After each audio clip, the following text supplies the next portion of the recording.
오늘도 욥기서 25장과 또 26장의 이 말씀을 통해서 하나님께서 주시는 은혜를 우리가 함께 나누기를 원합니다.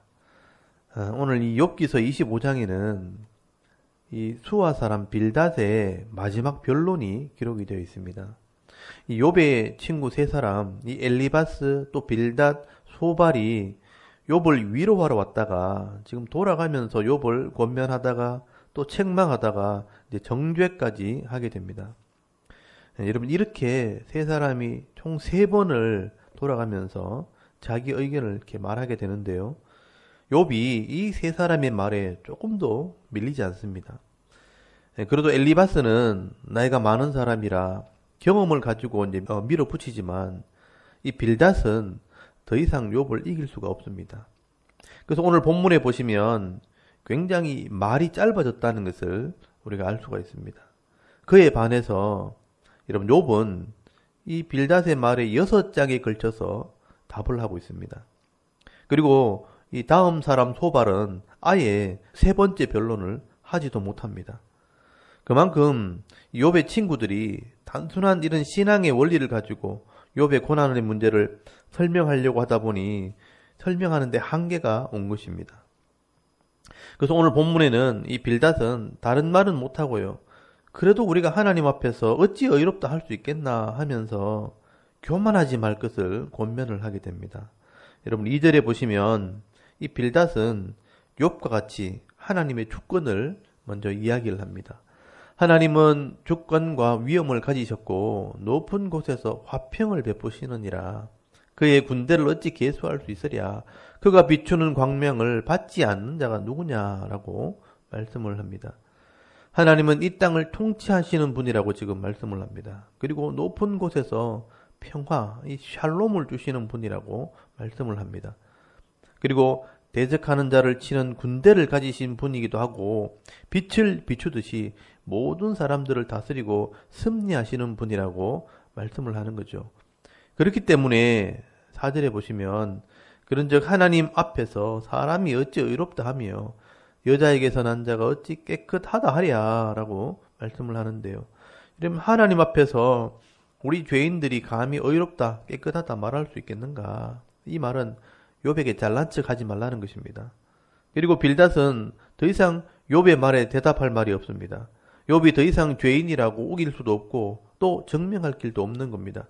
그래서 할 수 있는 말은 네가 하나님 앞에서 너무 의로운 척하고 너무 깨끗한 척 했다는 것입니다. 하나님 앞에서는 하늘의 달과 별도 감히 빛을 발하지 못하는데 구더기 같고 벌레 같은 네가 하나님 앞에 의를 호소하고 있는 것은 너무 교만한 것 아니냐라고 지금 책망을 하는 것입니다. 근데 욥은요, 아직 할 말이 많이 있습니다. 그래서 26장에서 32장까지 6장에 걸쳐서 빌닷에게 지금 책망하는 답을 하게 됩니다. 이 욥의 대답의 핵심은요, 빌닷의 위로는 잘못된 위로였다고 지금 책망을 하는 겁니다.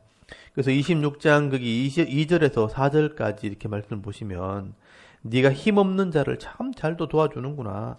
기력 없는 팔을 참 잘도 구원하여 주는구나. 지혜 없는 자를 참 잘도 가르치는구나. 큰 지식을 참 잘도 자랑하는구나. 네가 누구를 향하여 말하느냐? 누구의 정신이 네게서 나왔느냐라고 욥이 반박을 하죠. 여러분, 욥은 이 빌닷의 이 수고가 욥에게는 전혀 도움이 되지 않는 그런 수고였다고 지금 힘없는 자를 참 잘도 도와주는구나 하면서 비꼬아서 지금 말을 하고 있는 겁니다.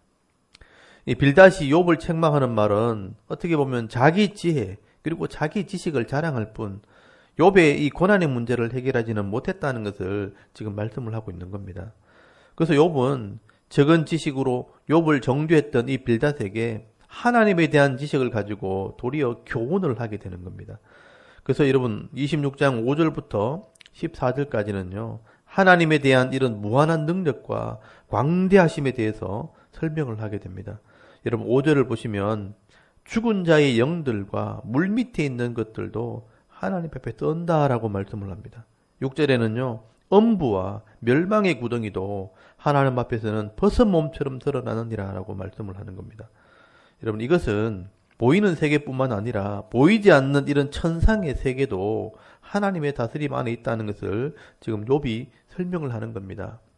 빌닷이 아까 25장 2절에 하나님의 통치에 대해서 말씀하면서 하나님은 높은 곳에서 평화를 주시는 분이라 이렇게 피상적인 말을 했다면 지금 욥은요 구체적으로 천상의 모든 것을 주관하시는 분이라고 하나님에 대해서 지금 말씀을 하고 있는 겁니다. 그리고 7절에 보시면요 그는 북쪽을 허공에 펴시며 땅을 아무것도 없는 곳에 매다시며 물을 빽빽한 구름에 싸시나 그 밑에 구름이 찢어지지 아니하느니라 라고 말씀을 합니다. 사실 이 7절의 말씀은 굉장히 놀라운 이야기입니다. 하늘을 허공에 펴시고 땅을 공중에 매달아 놓았다라는 표현은요 우주와 이 천체를 말하는 것입니다. 여러분 하늘의 별들이 움직이게 하신 분이 하나님이라는 겁니다. 사실 이 지구가 둥글다는 것을 안 것도 BC 4세기경입니다. 그런데 욥의 시대는요 BC 2500년쯤 되는 시기입니다. 그런데 욥이 이런 하나님의 창조의 원리를 알고 있다는 것은 사실 굉장한 지혜라는 것을 우리가 알 수가 있는 거죠. 또 8절에는요 먹구름이 물을 머금고 있는 것을 하나님께서 물을 구름에 쌓아두었다 이렇게 말씀을 합니다.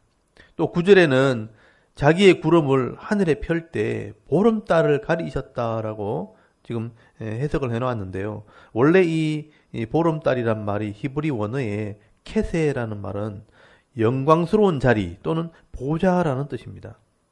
그래서 하늘의 구름으로 하나님의 보좌를 가리셨다라는 뜻이죠. 그런데 이 밤에 빛이 나는 영광으로 이렇게 해석을 했기 때문에 보름달이라는 것을 의역을 해놓은 것입니다. 그래서 구름이 하나님의 보좌를 가리듯 이 구름이 보름달을 가린다. 이 우주를 운행하는 것을 말씀하는 겁니다. 그리고 10절에는 하나님께서 이 수면, 그러니까 수평선을 만들어서 빛과 어둠을 구분했다라고 말씀을 합니다. 여러분 이 말은 결국 지구가 둥글다는 것을 의미하는 것입니다. 그리고 11절에는 하늘 기둥이 흔들렸다라는 것은요. 하늘을 받치고 있는 듯한 이런 높은 산들이 진동을 하는 것을 말씀을 합니다. 그리고 12절에 깊은 바다를 다스리되 라합을 깨뜨린다라는 말은 이 고대인들은요. 바닷속에 바다 괴물 이 라합이 있다고 믿었습니다. 그래서 하나님께서 바다에 태풍을 일으켜서 라합을 깨뜨리신다라고 지금 말씀을 하고 있는 겁니다. 13절에는요. 하나님의 바람으로 하늘을 맑게 하시고 날된 뱀을 무찌르신다라고 말씀을 하죠. 여러분 이것은 영적으로 해석을 하게 되면 뱀은 이 사탄을 상징하기 때문에 사탄을 심판하시는 분이라는 의미가 되는 겁니다. 이렇게 욥은 온 우주와 또 하늘과 땅과 바다를 다스리시는 이런 전능하신 하나님께서 우리 인생의 모든 것을 주관하고 계신다는 것을 지금 말씀을 하고 있는 겁니다. 그리고 14절에 보시면요. 보라, 이런 것들은 그의 행사의 단편일 뿐이요. 우리가 그에게서 들은 것도 속삭이는 소리일 뿐이니 그의 큰 능력의 우레소리를 누가 능히 헤아리랴 라고 말씀을 합니다. 내가 지금 이 설명하고 내가 지금 말하는 것은 그냥 하나님께서 하시는 일의 일부분일 뿐이라고 말씀을 합니다. 하나님께 대한 이런 작은 속삭임일 뿐이라. 만약에 큰 우레소리를 바란다면 우리가 어떻게 감당할 수 있겠는가라고 말씀을 하는 겁니다. 지금 욥은 하나님에 대한 작은 부분을 말했을 뿐이라. 욥은 이렇게 하나님에 대한 이런 미신적인 신앙을 가지고 있는 것이 아닙니다. 온 땅과 우주를 창조하시고 이 모든 세계를 세밀하게 다스리시고 주관하시는 이런 하나님께서 나의 이 고난의 문제도 허락을 하셨다는 것입니다. 그렇기 때문에 인간의 그 작은 경험과 그런 지식만으로 나의 고난의 문제를 논하지 말고 하나님이 하시는 이런 놀라운 일들을 한번 생각해 보라는 것입니다. 이렇게 욥은 자연과 만물을 통해서 하나님의 놀라운 능력을 깨달아 알고 있었습니다. 그리고 하나님께서 오늘 우리에게 이 계시의 말씀, 66권의 말씀을 통해서 하나님을 알게 해주셨습니다. 우리가 천지 만물을 통해 또 이 66권의 성경 말씀을 통해 전능하신 하나님을 깨닫게 될 때 우리에게 주어진 인생을 지혜롭게 살 수 있는 그런 능력을 얻게 되는 것입니다. 여러분 나중에 이 다윗이 이 욥처럼 하나님의 놀라운 은혜를 깨닫게 될 때 그 하나님에 대한 지식과 또 말씀에 대한 능력을 시로 기록을 하게 됩니다. 여러분 시편 19편에 보시면 다윗의 깨달음을 기록한 시가 있습니다. 여러분 시편 19편 말씀을 한번 찾아보시기 바랍니다. 시편 19편 1절에서 14절까지 말씀을 보시면 다윗이 깨달은 이 하나님의 지혜에 대해서 말씀을 하고 있습니다. 시편 19편 1절에서 14절까지 말씀을 보시면 자연을 통해서 또 이 하나님 말씀을 통해서 하나님께서 주시는 은혜와 복을 받을 수 있다고 노래를 하게 됩니다. 여러분 시편 19편 1절을 보시면 하늘이 하나님의 영광을 선포하고 궁창이 그의 손으로 하신 일을 나타내는도다. 날은 날에게 말하고 밤은 밤에게 지식을 전하니 언어도 없고 말씀도 없으며 들리는 소리도 없으나 그의 소리가 온 땅에 통하고 그의 말씀이 세상 끝까지 이르도다.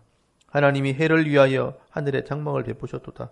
해는 그의 신방에서 나오는 신랑과 같고 그의 길을 달리기 기뻐하는 장사 같아서 하늘 이 끝에서 나와서 하늘 저 끝까지 운행하며 그의 열기에서 피할 자가 없도다.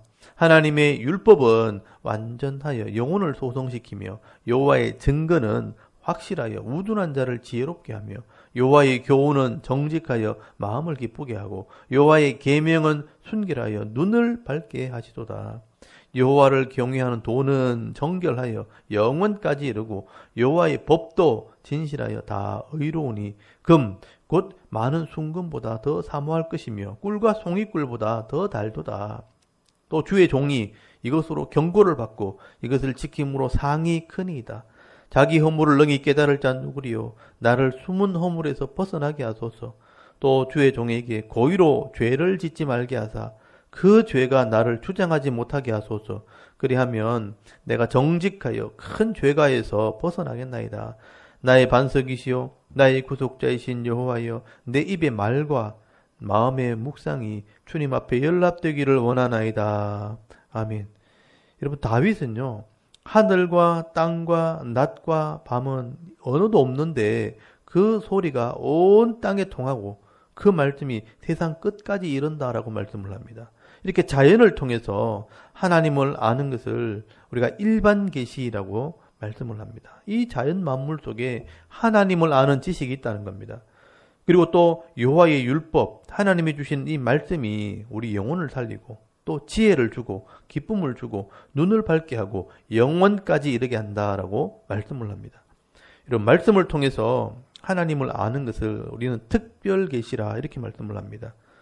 그리고 하나님 말씀이 우리의 삶을 이렇게 인도해 간다는 것입니다. 죄를 짓지 않도록 복을 받을 수 있도록 이 말씀이 우리를 인도해 가는 것입니다. 여러분 이렇게 우리 인격이 이런 일반 계시와 특별 계시를 통해서 하나님을 분명하게 알게 될 때 이런 막연한 신앙, 이런 미신적인 신앙이 아니라 바른 믿음, 확실한 신앙을 가지게 되고요. 또 말씀대로 복을 받게 되는 것입니다.